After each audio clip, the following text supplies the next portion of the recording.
Dragonlance, Preludios de la Dragonlance 1. El Guardián del Unitario.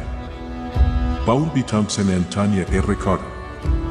Audiolibro editado por Juan Pablo Flores Montaño. Para El Amo del Calabozo 2024.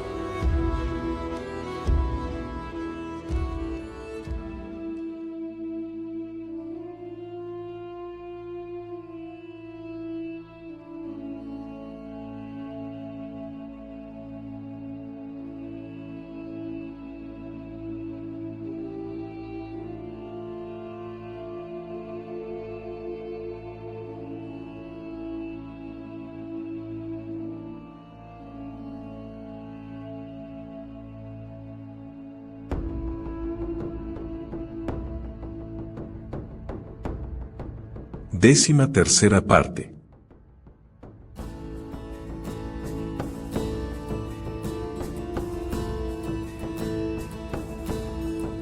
(29) La caída del obelisco. Unas horas más tarde, la voz del dragón, que llamaba a voces, lo sacó de su sueño tranquilo. Los gnomos se levantaron con premura, ansiosos por reanudar la tarea. Por el contrario, Sturm, que sentía los músculos agarrotados, se desperezó antes de incorporarse y se frotó los párpados para ahuyentar el sueño y el cansancio. Todavía sentado en la manta, buscó a Kitiara, pero no la vio por los alrededores. Por fin se incorporó, tenía la boca seca. En uno de los abigarrados montones de enseres variopintos encontró un frasco con agua. Mientras bebía un trago del fresco líquido, apareció la mujer.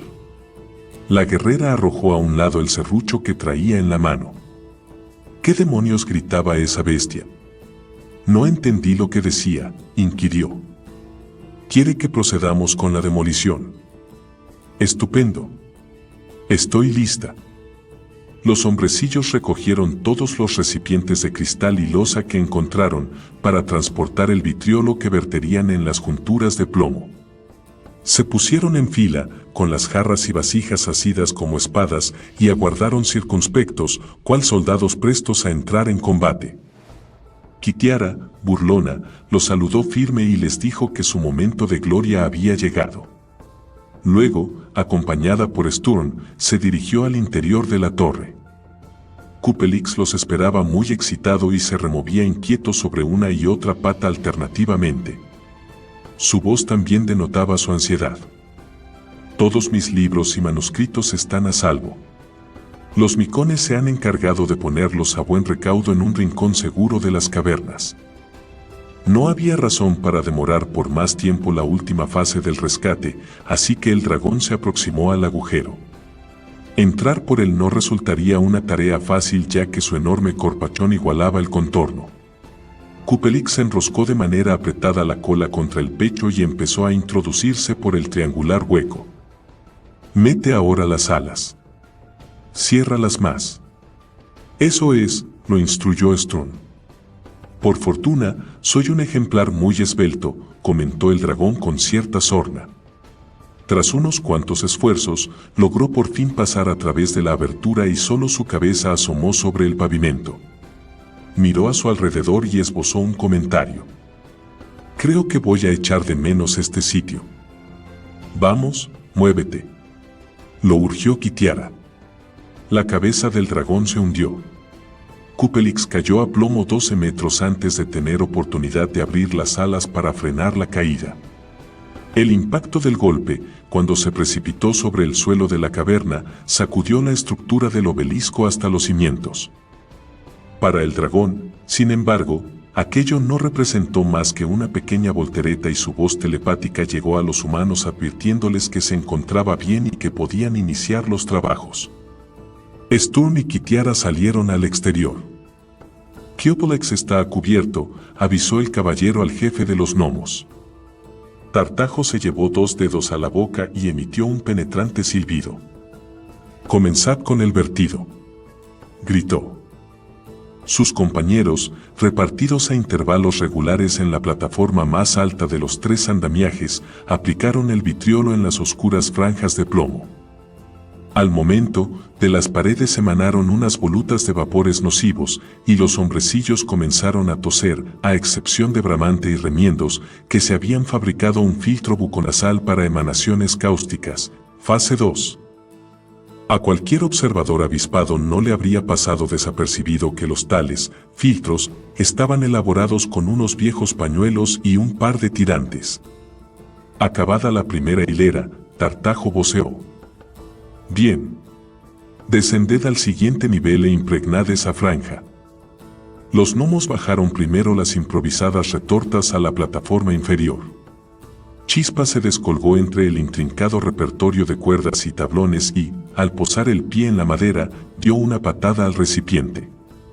El aceite de vitriolo se derramó y comenzó a corroer la madera y el cordaje en un visto y no visto. «Cuidado», voceó Sturm. Los soportes se dieron bajo los pies de Chispa y se rompieron en dos. El gnomo trató con desesperación de recuperar el equilibrio, pero fue inútil. Por fortuna, Kitiara reaccionó y se plantó de un salto al pie del andamio, justo a tiempo de extender los brazos y recoger el cuerpo del mecánico.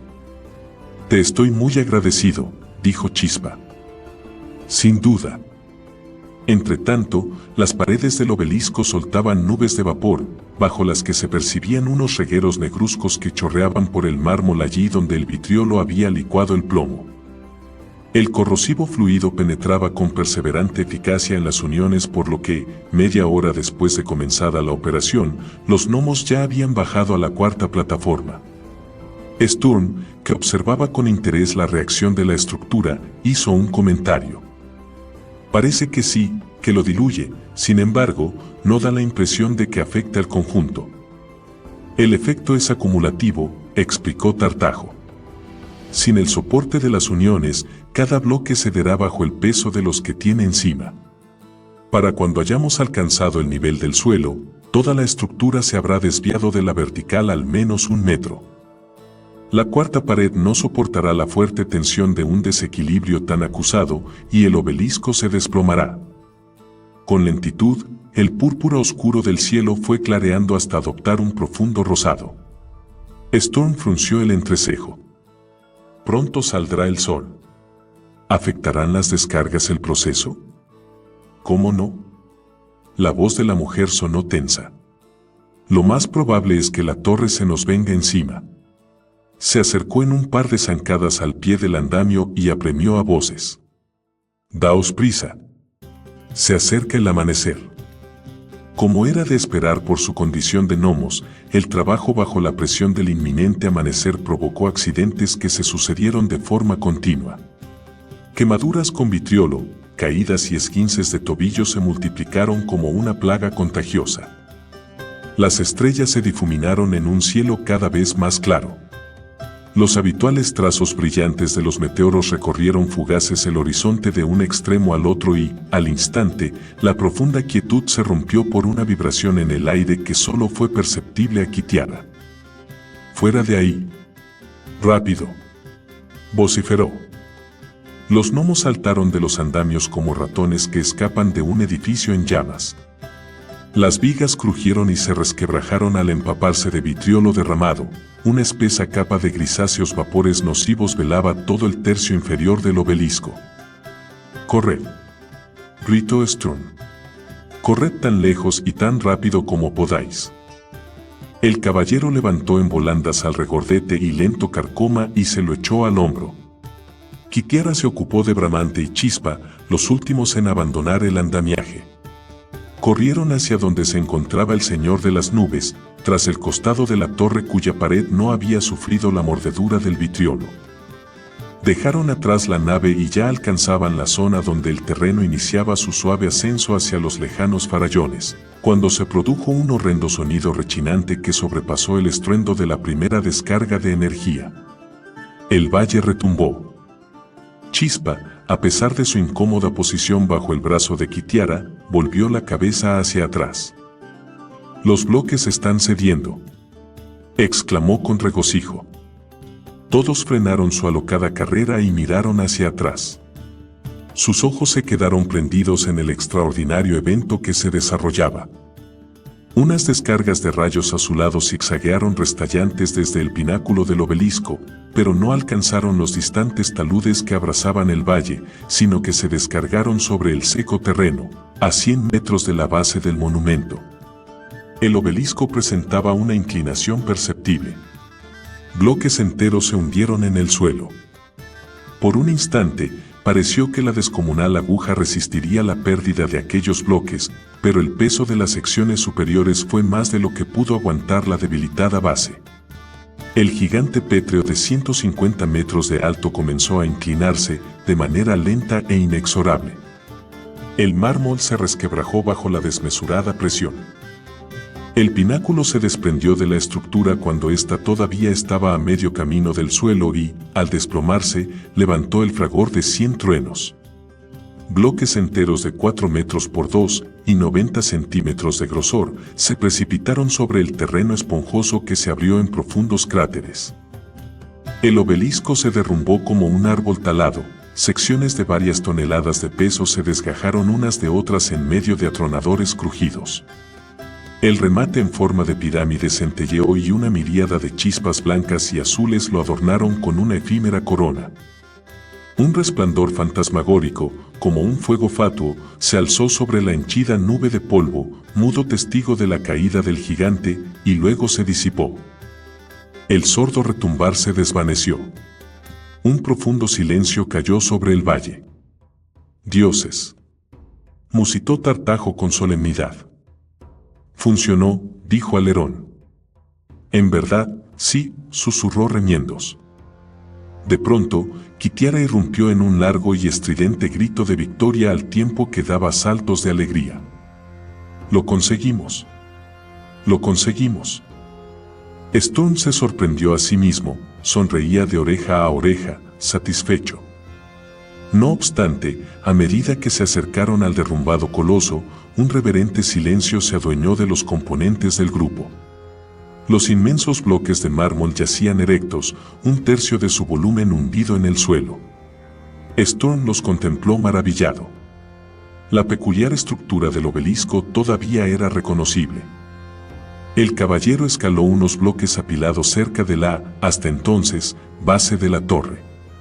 El cúmulo de polvo provocado por el derrumbamiento se elevaba en el aire y formaba un anillo bermejo que flotaba en el cielo. Al hombre lo asaltó una idea extraña.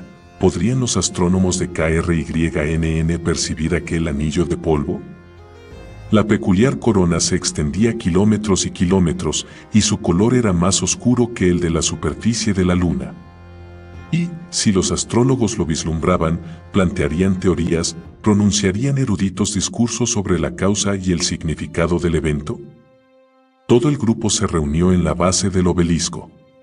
Parte de la bóveda se había desplomado sobre el agujero del pavimento y había dejado un pequeño resquicio por el que solo una persona muy pequeña podría pasar. Kitiara llamó a Remiendos. «Entra y llama al dragón», le instruyó.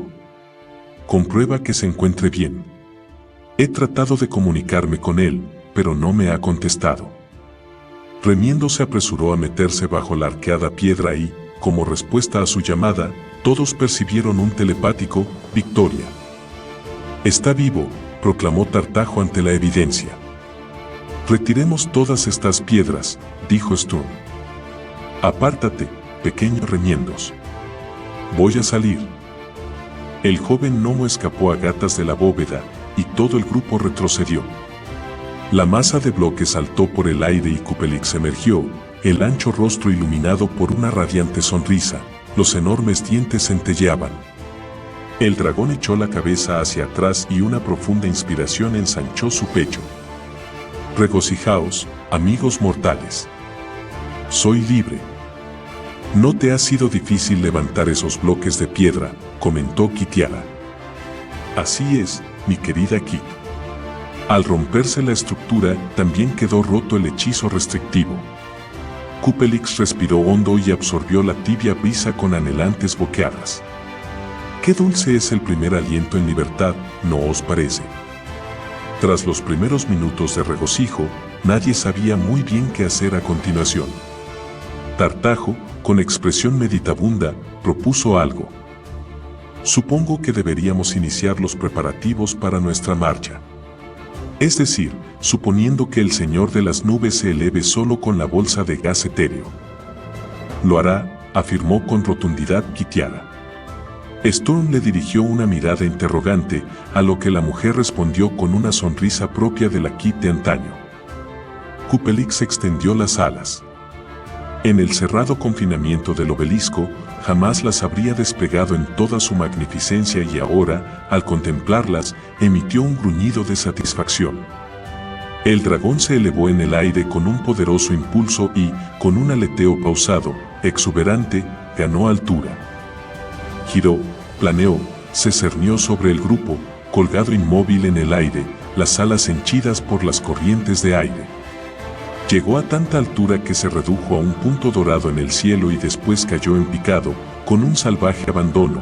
Por un instante pareció que se estrellaría en las ruinas del obelisco. Pero en el último momento eludió el suelo por medio de una grácil curva. Sturm apartó la mirada del jubiloso dragón y se encontró con que los demás se habían marchado y lo habían dejado solo. Kitiara trepaba por los montones de ruinas, los gnomos se habían dispersado entre los bloques de mármol y tomaban medidas, discutían y disfrutaban coa-alborozo de su triunfo. La guerrera encontró en medio de los escombros los maravillosos tapices que viera en la guarida de Kupelix. Estaban hechos jirones, pero aquí y allá se percibían fragmentos enteros que eran identificables. El dragón no se había tomado la molestia de salvar las deterioradas colgaduras y la mujer se preguntó el porqué de tal actitud. Vislumbró un trozo del cuadro de la Asamblea de los Dioses, la parte en la que aparecía el rostro de la Reina Oscura. El tamaño del regio semblante entramado casi igualaba la altura de Kit. Con todo, la mujer enrolló el fragmento y se lo ciñó a la cintura. No sabía el motivo, pero sintió la imperiosa necesidad de salvar aquel pedazo de tela. ¿Te apetece dar una vuelta?, dijo Kupelix. Kitiara levantó la vista y se encontró al dragón cernido sobre ella. El batido de las poderosas alas levantó nubes de polvo en las ruinas. La mujer vaciló un breve instante. Me gustaría. Pero nada de acrobacias, dijo con voz recelosa. Por supuesto que no. Las fauces del dragón se distendieron en una de sus peculiares sonrisas intimidantes. Se posó junto a la guerrera y cuando ésta se hubo acomodado sobre su cuello le preguntó si estaba preparada. Acto seguido, se lanzó al aire en un ascenso directo y vertiginoso que dejó a Kitiara sin aliento. Luego, con un batir de alas lento e indolente, voló en círculo sobre las ruinas y la nave. La mujer sintió renacer la misma exaltación experimentada durante los primeros minutos de vuelo en El Señor de las Nubes, cuando contempló todo KRYNN tendido a sus pies. Y así, con el corto cabello revuelto por el aire y el semblante iluminado por una amplia sonrisa satisfecha, la contempló el atónito Sturm. Sturm Bradley. Lo saludó al pasar sobre su cabeza. Deberías probar esto. Los gnomos vitorearon entusiasmados cuando Kupelix se elevó en un ascenso vertical. El caballero observó con detenimiento la estampa del dragón, con Kitiara a su espalda, en un vuelo vertiginoso. Su espíritu se conmovió con un extraño desasosiego. No era que temiese por la seguridad de Kit. Había algo en la imagen de la mujer que cabalgaba sobre el dragón que despertaba un frío terror en lo más hondo de su ser. La voz de Argos lo sacó de tan inquietantes sensaciones. Me alegro de que lo pasen tan bien, pero deberíamos iniciar los preparativos para la marcha, dijo el gnomo con aspereza. Sturm agitó las manos para llamar la atención de Kitiara y con un gesto le indicó que bajara. Tras varios fingidos ataques en picado sobre los escombros, los gnomos y Sturm, Kupelix aterrizó y la mujer desmontó de un salto. Tenía el rostro arrebolado. Gracias, dragón. Luego, palmeó a Sturm en el hombro. Pongámonos en marcha, no tenemos por qué perder todo el día aquí, dijo. Los humanos y los gnomos se encaminaron hacia la nave, que permanecía amarrada a las estacas clavadas en el suelo. En un momento de vandalismo creativo, Chispa y Trinos habían llegado al acuerdo de seccionar las inútiles alas así como la cola, por ello, la embarcación ostentaba una apariencia austera y truncada. Kitiara, sonriente, tarareaba una marcha castrense. «Levanta esos pies, soldado», dijo al enlazar su brazo al de Sturm. «¿Por qué estás tan contenta? Existe la posibilidad de que la nave no alce el vuelo. Estoy segura de que volaremos. Así ocurrirá. Me comportaré como un cabeza a pájaro si con eso contribuyo a que se levante del suelo». Ella se rió de su tono circunspecto. Los gnomos ya habían cargado la nave con alimentos, agua y unos cuantos utensilios para casos de emergencia, los tablones sobrantes, las herramientas, los clavos, etcétera, etcétera. Sturm se agachó junto al casco de la embarcación y comprobó que la quilla se asentara con firmeza en el terreno. Los gnomos subieron deprisa por la rampa, pero los dos guerreros hicieron una pausa, con uno de los pies en el maderaje y el otro todavía en el rojizo suelo. ¿Creerá alguien que hemos estado aquí?, preguntó él, mientras recorría con la vista el panorama. Parece una fantasía descabellada. ¿Qué importa? Sabemos dónde hemos estado y lo que hemos hecho, aunque jamás se lo contemos a nadie, nosotros lo sabremos. Los dos subieron por la rampa y la cerraron tras de sí. Después de asegurarla, Sturm se dirigió a la cubierta y Kitiara desapareció en la bodega. Kupelix descendió en picado, batió las alas con fuerza y aterrizó con gracia y suavidad junto a el Señor de las Nubes. Espléndido, amigos míos. He vuelto a nacer, no, he nacido por vez primera. Libre por fin de ese sarcófago pétreo, soy un nuevo dragón. En adelante, ya no me llamaré Kupelix, sino Teriol el aeronauta. Encantado de conocerte, Teriol, dijo Reñendos. Mejor será que nos pongamos en marcha mientras haya luz de día, interrumpió el caballero. Tartajo se mostró de acuerdo. Sí, sí. Escuchad, cada uno se colocará junto a los cabos de amarre. Cuando dé la señal, soltad los nudos. Adviérteles que recojan las cuerdas. Son las últimas que nos quedan, intervino Bramante. Y recoged los cabos. Gritó Tartajo. ¿Preparados? Los gnomos lanzaron gritos afirmativos. Muy bien. Atentos, soltad amarras. El grupo desanudó los cabos casi al mismo tiempo. A Pluvio, situado en la popa, le había tocado en suerte un nudo bastante prieto y se demoró un poco más. La nave se balanceó a uno y otro lado, los maderos de la quilla crujieron. Tenemos mucho peso, gritó Alerón. En aquel momento, retumbó bajo sus pies el ruido inconfundible de maderos que se quebraban. El lado de estribor se alzó con brusquedad y todos salieron despedidos hacia babor y rodaron en un confuso revoltijo. Sturm se golpeó la cabeza contra la estructura del puente de mando. Luego, con un crujido ensordecedor, el Señor de las Nubes se enderezó y comenzó a elevarse con lentitud. «Hola», llamó Teriol. «¿Habéis perdido algo?» El caballero y los gnomos se asomaron por la borda. Se elevaban muy despacio y habían alcanzado una altura de unos 15 metros. Desde allí, se divisaba claramente una amplia sección de la quilla y un bulto oscuro de metal caídos en el rojizo terreno. «El motor», aulló Chispa. Trinos emitió un alarido semejante al grito de un halcón. Ambos se precipitaron hacia la escalera que bajaba a la bodega. Cerca de la escotilla de la cubierta inferior, Chispa se dio de bruces con Kitiara, que silbaba una tonada popular de Solace. «Rápido. Hemos perdido el motor. Volvamos a recogerlo», gritó el excitado gnomo. La mujer cesó de silbar. «No», respondió con firmeza. «No. No.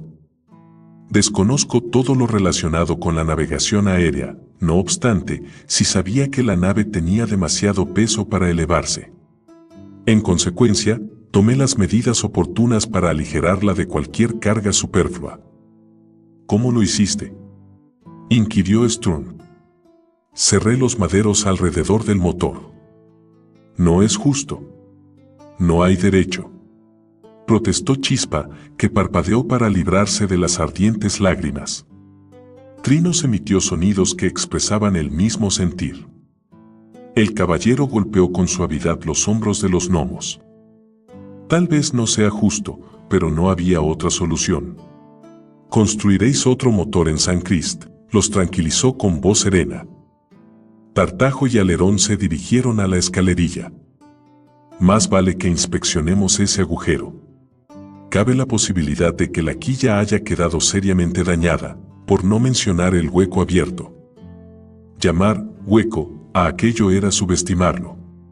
Un descomunal boquete, de 4 metros por 3, ocupaba el espacio donde antes estuviera el motor alimentado con la energía de los rayos. Dioses, musitó Tartajo, con la mirada fija en el suelo, cada vez más lejano, porque, para entonces se encontraban a 30 metros de altitud. Es muy interesante. Deberíamos haber construido una claraboya en la quilla desde el principio. Tenlo en cuenta para la próxima ocasión, le dijo Sturm, que se mantenía apartado con prudencia del impresionante agujero. Lo taparemos de alguna manera, aunque solo sea para evitar que alguien se precipite por él. Al caballero no le había sorprendido demasiado la acción de Kitiara. Era típica de ella, resuelta, directa y un tanto brutal. Fuera como fuese, lo cierto es que por fin habían levantado el vuelo.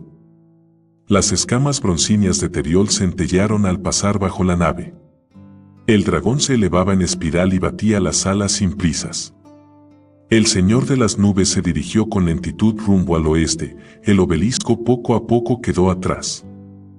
Alerón se aproximó al agujero hasta que la punta de los pies sobresalieron por el borde del maderamen de la quilla y levantó de un tirón los vendajes que cubrían sus ojos. Sus turbadoras pupilas negras enfocaron algo en lontananza. ¿Qué es aquello?, preguntó, señalando al distante suelo. No veo nada, dijo Tartajo. Alguien camina ahí abajo. ¿Un hombre árbol?, sugirió el caballero. Es muy pequeño para tratarse de uno de ellos. Camina de forma diferente, me recuerda a... Alerón se restregó los ojos con sus diminutos puños. No. No puede ser. ¿Qué? ¿Qué es? Parece un gnomo. Parece Crisol. Imposible. Crisol murió, Sturm frunció el entrecejo. Lo sé. Lo sé. Pero es igual a él. Hasta las orejas tienen la misma forma graciosa. Alerón se separó las suyas en un gesto expresivo. Pero ahora está todo rojo. De la cubierta superior llegó una exclamación. Argos también había columbrado la figura del caminante con su catalejo. Sturm, Tartajo y Alerón subieron corriendo. El astrónomo no dudó en identificarlo como el malhadado químico. ¿Es un fantasma?, preguntó Remiendos con voz temblorosa. Me extrañaría, dijo Argos. Acaba de dar un buen tropezón. Entonces, está vivo. Regresemos a buscarlo, gritó Carcoma. Chispa, Bramante y Trino secundaron la idea. Tartajo carraspeó para llamar su atención. No podemos, explicó con tristeza. Carecemos de control de altitud o dirección. Pluvio sollozó y Carcoma se enjugó los ojos con la manga. ¿No haremos nada para rescatarlo?, inquirió Storm con voz tensa.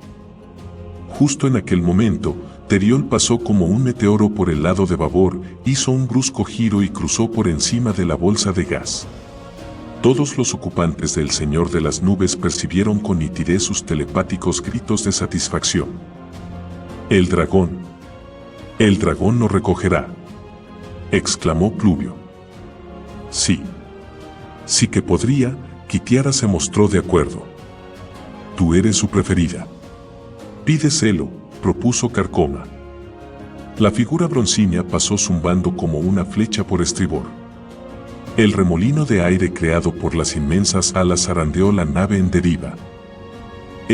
Dragón. Cupelix. Por todos los dioses, quise decir Terión. El reptil se zambulló tras la proa de la nave y se deslizó con celeridad bajo la quilla. Kitiara protestó malhumorada. No me oye. Sorda bestia estúpida. Está ebrio de libertad, comentó Sturm. No se le puede culpar después de haber pasado cientos de años enclaustrado en el obelisco. Pero estamos perdiendo de vista a Crisol. El pequeño Remiendos estaba en lo cierto. La nave flotaba sobre las escarpadas paredes del valle y la diminuta forma rojiza se confundió con el terreno escarlata hasta resultar invisible incluso para Alerón.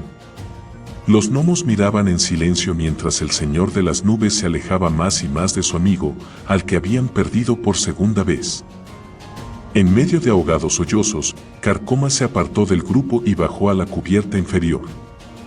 Regresó poco después con un martillo, un serrucho y unos alicates que arrojó por la borda. ¿Por qué has hecho eso?, preguntó Sturm con tono perplejo. Crisol necesitará herramientas, y Carcoma alzó el rosado semblante hacia el hombre. Argos, Tartajo y Alerón se apartaron de la batallola. Chispa y Trino se demoraron unos segundos más y luego también se marcharon, seguidos a continuación por Bramante, que arrastró tras él a Remiendos. Pluvio y Carcoma se quedaron, aun cuando el valle apenas era visible. No lo creo, musitó el meteorólogo. Crisol estaba muerto. Nosotros mismos lo enterramos. Quizás haya algo de verdad en lo que afirma el dragón, intervino Kitiara. Carcoma le preguntó a qué se refería. Cupelix asegura que nada muere en Limitan, explicó la mujer. ¿Quieres decir que no era Crisol, sino algo que se parecía a él? No lo sé. No soy un clérigo ni un filósofo.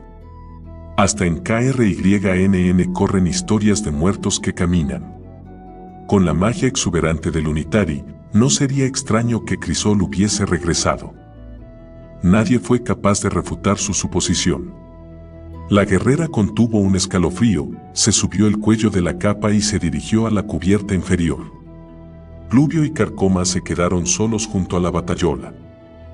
Sobrevolaron muchos de los lugares que habían recorrido a pie, la pradera, ahora viva con la vegetación nacida a la luz del día, y la cadena de colinas, carente de yacimientos mineros. Vista desde arriba, la fugaz jungla ofrecía una apariencia inquietante. Las plantas se mecían y ondeaban como el encrespado oleaje de un mar agitado por el viento. Incluso aquel portentoso espectáculo resultaba monótono y aburrido tras contemplarlo durante un rato, y Sturm se dirigió hacia la bodega para echar una ojeada a la reparación que se llevaba a cabo en el boquete de la quilla. El caballero se quedó sin habla cuando vio lo que hacían los gnomos. Carcoma y Remiendos estaban tumbados boca abajo sobre unas delgadas planchas de madera colocadas sobre el agujero. Aquellas finas tablas, de no más de 2 centímetros de grosor, era todo cuanto había entre los hombrecillos y una larga caída en el vacío. Pluvio y Chispa les pasaron otro trozo de madera, más corto, para que lo clavaran de través. Y de aquel modo azaroso, improvisado y lleno de peligros, los gnomos reparaban poco a poco la desfondada quilla. Desde la proa, Kitiara bajó la mirada hacia la luna roja. En 3 horas de ascenso constante, se habían distanciado de la superficie lo bastante como para que no se percibieran los relieves del terreno, y en aquel momento el paisaje semejaba una ondulante pieza de terciopelo rojo, tan monótono como el negro perpetuo del espacio. Cupelix, a Kitiara el nuevo nombre del dragón le causaba risa, volaba tras la nave, un poco más bajo. El reptil se sentía fatigado por el constante esfuerzo y hacía rato que había dejado de dar vueltas y hacer piruetas en el aire. Su aleteo era ahora un trabajo perseverante, lento, inmutable. ¿Cómo lo conseguís? ¿Qué?, respondió Kitiara. Volar en la nave sin el más mínimo esfuerzo. El globo de gas etéreo nos mantiene a flote. Es todo lo que sé. Si quieres, llamo a Tartajo para que te lo explique. No. Las descripciones no más me dan dolor de cabeza. Ella se echó a reír. A mí me ocurre lo mismo. Un tenue velo se interpuso entre la nave y el dragón. Nubes. Volamos a gran altura. Me duele el pecho. No estoy habituado a realizar un ejercicio tan ímprobo. KRYNN está muy lejos. ¿Cuánto? A este paso, muchos días. Quizás semanas. ¿Creías acaso que se encontraba justo en el horizonte? Tu tono de voz no es muy amistoso, querida. Aquí ya no eres el señor de un mundo. Acéptalo como una lección de disciplina. Eres una mujer dura. La vida lo es, replicó Kitiara, al tiempo que se apartaba de la batayola. El aire se había tornado cada vez más frío y tenue, y las manos se le habían helado. En el comedor, despojado de los asientos y la mesa, la guerrera se calzó las botas y se puso unos pantalones más gruesos. Al ajustarse los cordones de cierre, notó que el agujero desgastado por el uso le quedaba ancho. Había perdido peso durante aquellas semanas. No importa, pensó la mujer, he perdido 5 kilos y he ganado la fuerza de 10 hombres. Al hacer la lazada, tiró un poco fuerte y uno de los extremos se salió y se hizo un prieto nudo. Kitiara lo miró de hito en hito, perpleja, no por haber enredado el lazo, sino por no haber roto el cordón como si hubiese sido una tela de araña. Echó una furtiva mirada en derredor a fin de asegurarse que no hubiese nadie y luego aferró la trencilla de seda por ambos extremos. Tiró con todas sus fuerzas, mas no logró romperla. 30. El hombrecillo rojo. A aquella altura, el aire era tan limpio y penetrante como una espada elfa. A bordo de El Señor de las Nubes se había perdido toda sensación de movimiento al carecer del constante y rítmico batir de las alas. Por el contrario, daba la impresión de que fueran el sol, las estrellas, y la misma Lunitari, los que se desplazaban. Y que la nave permanecía varada en la bóveda celeste. Aquella peculiar percepción en el vuelo producía un curioso estado de intemporalidad. Solo el reloj de cuerda del puente de mando denunciaba el paso del tiempo. Después de 5 horas en el aire, Lunitari se había hundido bajo sus pies lo bastante para asemejar una gran esfera. De Kren no había rastro, y aquello preocupaba de un modo extraordinario a los viajeros. Argos les aseguró que su planeta natal aparecería en el espacio cuando Lunitari cambiara su curso de traslación. Tenemos más de un 50% de probabilidades de llegar a KRYNN, dijo el gnomo con gesto adusto. Al tratarse de un cuerpo celeste más pesado, ejercerá una mayor atracción que nos arrastrará, al igual que absorbe más cantidad de luz solar que Lunitari. Con todo, nos mantendremos alerta para soltar la cantidad justa de gas etéreo cuando llegue el momento propicio de descender en nuestro planeta. A Sturm le aburría el extraño e invariable vuelo. Por esta razón, continuó en la cubierta inferior, donde los maderos de la quilla y las cuadernas crujían como en cualquier otra embarcación normal. El caballero había sentido siempre una apasionada atracción por los barcos de vela y aquel sonido lo confortaba. El parche que cubría el boquete ya estaba terminado, aunque no constituía, por cierto, un ejemplo magistral de construcción naval. Las planchas, listones y pedazos de madera se habían clavado y ensamblado, al parecer, en el primer sitio que habían caído. Los gnomos cruzaban por encima del remiendo con total tranquilidad, pero Sturm no se fiaba de que aguantara su peso, por lo que rodeó el parche y se dirigió al extremo de la parte delantera, que en otras embarcaciones se conoce como castillo. Allí, el casco estaba libre de bártulos y de los tabiques medianeros que habían sido arrancados hacía algún tiempo, dejando a la vista los baos y las cuadernas. Era como encontrarse en el interior del esqueleto de una enorme bestia, todo huesos y nada de carne. El caballero subió por la escala de proa hasta el puente de mando. No había timón, puesto que habían desguazado la cola, no tenía ninguna función que cumplir y resultaba un peso innecesario. Todos los accesorios, trabajados con delicadeza en cobre, habían sido arrancados del mismo modo para aprovecharlos como chatarra o tan solo para aligerar el peso de la nave. El sillón de tartajo se había salvado del febril desmantelamiento, sin embargo, los mullidos cojines de terciopelo no se veían por ninguna parte.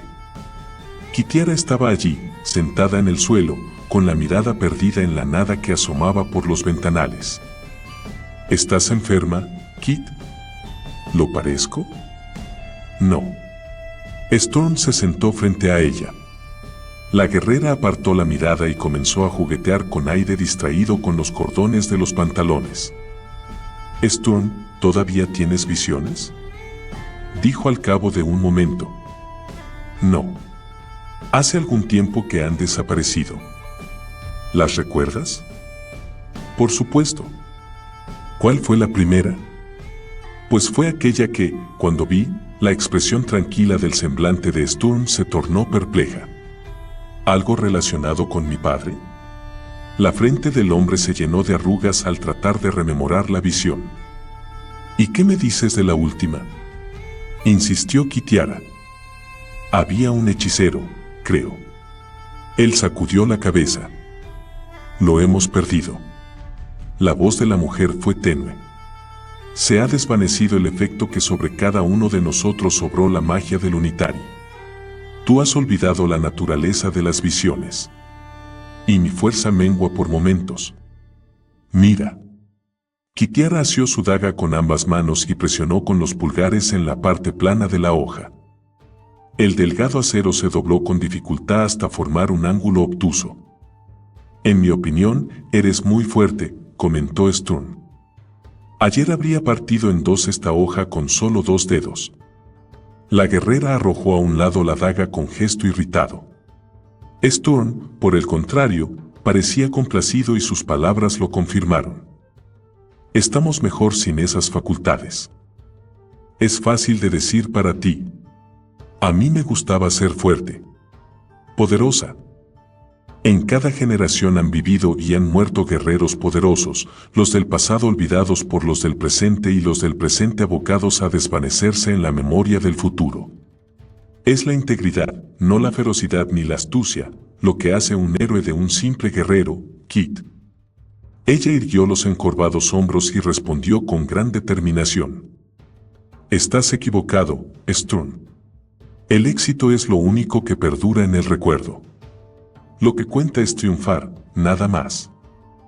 Él intentó replicarle, pero en aquel momento se abrió de golpe la puerta del puente de mando y una bocanada de aire helado precedió la entrada de Carcoma. El gnomo, que llevaba la cabeza envuelta con harapos de franela y guata, se detuvo en el umbral y señaló con un gesto dramático hacia la popa. «El dragón», gritó. «El vuelo de Cupelix es inestable». Toda la tripulación estaba arracimada en la popa, y cuando Sturm y Kitiara se les unieron, la concentración de peso propició una abrupta inclinación hacia atrás. «Separaos. No podemos quedarnos todos en el mismo lugar», gritó Tartajo. «Has tartamudeado». Alerón sacudió la cabeza y lo miró de hito en hito. «No importa ahora», intervino Kitiara, con la mirada fija en Cupelix. El dragón iba muy rezagado, 15 metros más abajo del Señor de las Nubes, mantenía las alas en posición de planeo y solo las batía de tanto en tanto. El largo cuello se doblaba en una pronunciada curva y las poderosas patas traseras, que por lo común apretaba contra el vientre al volar, colgaban flácidas. Kitiara hizo bocina con las manos y lo llamó. «Cupelix. Cupelix. ¿Me escuchas?» «Sí, querida mía». «Puedes lograrlo, bestia». «¿Me oyes?» «Puedes hacerlo». «No». Se acabó, demasiado agotado. La cola del dragón se derrumbó y el animal se tambaleó. «Bate las alas, maldito. No te des por vencido, eres un dragón broncíneo. Esta es tu oportunidad, Cupelix. Tu oportunidad de ir a KRYNM. No puedo más, estaba escrito, querida Kit. ¿Podemos hacer algo?», preguntó Sturm a voces. «Decid a otros que vivo. Pedid a otros que visiten Unitari». «Lo haremos», gritó Pluvio. «Que traigan libros. Que vengan filósofos. Que...». La voz telepática se desvaneció. Los movimientos de las alas se debilitaron por momentos. Kitiara aferró a Alerón por el cuello de una forma tan brusca que lo levantó en el aire. ¿Por qué no puede volar?, inquirió con furia impotente. ¿Por qué pierde altura?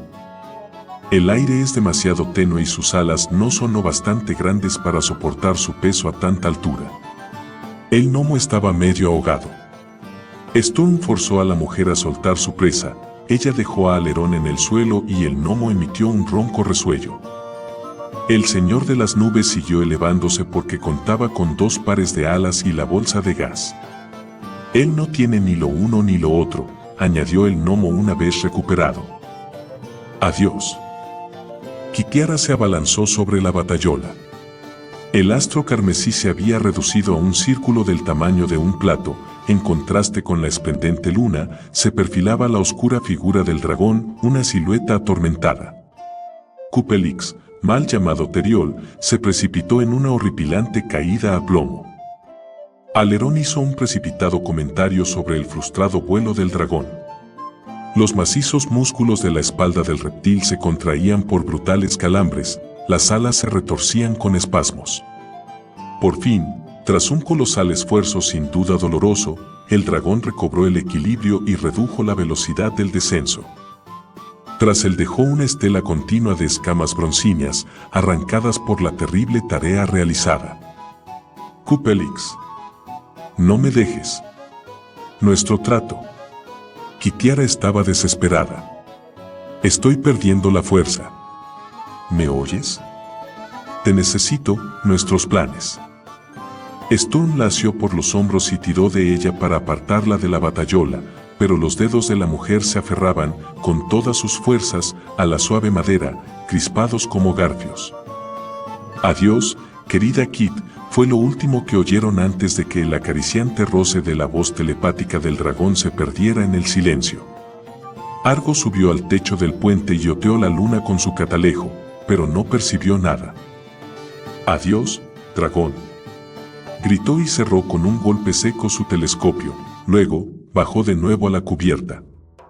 El grupo de hombrecillos se dispersó en silencio. Kitiara se echó a llorar, con el rostro enterrado en el pecho de Sturm, quien, aún más turbado por las lágrimas de la mujer que por el trágico fracaso del dragón, solo pudo articular, lo siento. De repente, ella lo rechazó de un empujón. Bestia estúpida. Habíamos hecho un trato. Nuestros planes, nuestros fabulosos planes. Kitiara se sintió avergonzada y se limpió las lágrimas a manotazos, pero no pudo evitar que su voz temblara. Todos me abandonan. No hay nadie en quien pueda confiar. El hombre sintió que su compasión por la mujer se evaporaba. ¿Nadie en quien puedas confiar? ¿Nadie?, preguntó con frialdad. La mujer guardó un obstinado silencio. Sturm se dio media vuelta y la dejó sola en la cubierta. Cupelix, vencido por las alturas que había soñado conquistar, planeó en una amplia espiral hacia la luna que fue, y siempre sería, su hogar. Los músculos le ardían a causa del agotamiento, y el odioso frío de las capas altas del aire le había entumecido el corazón y el alma. Sobrevoló los paisajes familiares, envueltos en el velo de la noche, hasta que los farallones que rodeaban su valle pasaron bajo sus patas descolgadas. Al llegar a las ruinas del obelisco, se posó, y la astada cabeza cayó con un sordo golpe en la arena rojiza. El polvillo le entró en las fosas nasales y lo hizo estornudar. «Salud», oyó que alguien decía. «Gracias», respondió con debilidad el dragón.